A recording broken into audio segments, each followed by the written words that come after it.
Alrighty, so who am I here with today? Haley Hinkle.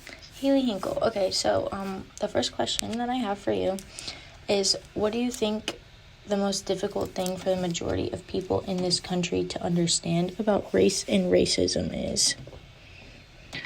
I feel like it is not as talked about in schools and classes and just in the general public enough that it still happens in certain areas of this country and world, and that it still affects the majority of the people that get attacked racially still. It doesn't come up in the news anymore, and no one really talks about it as much because we have these laws and rules set in place, but I think it's still affecting people. Okay.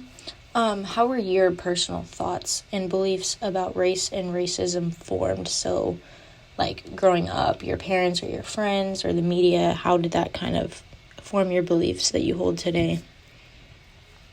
My parents raised me on a very we don't judge anyone by what they look like or how they act or anything like that. So I was raised just to treat everyone with kindness and not by what they look like or how they are.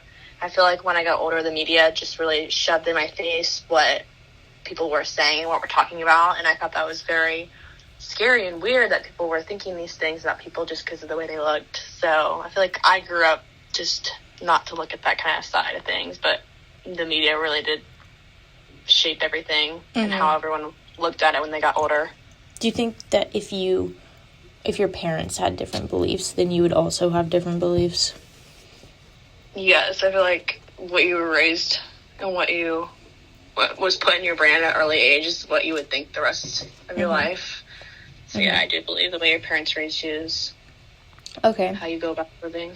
And then what is one race-based topic that you wish more people talked about or understood? I feel like white supremacy is a big thing that needs to be talked about more. Okay, so how do you see white supremacy, or like what would your personal definition of it be?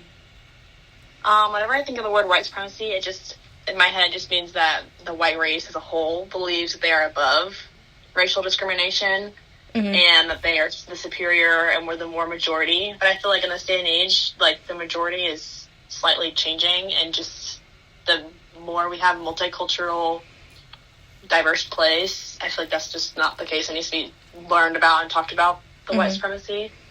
Do you think that it's still a thing, like white supremacy still exists and still affects people? Yes, I do. I do think it in certain areas, especially in Texas, I feel like. Okay. Alrighty then. Thank you so much for your answers. Of course.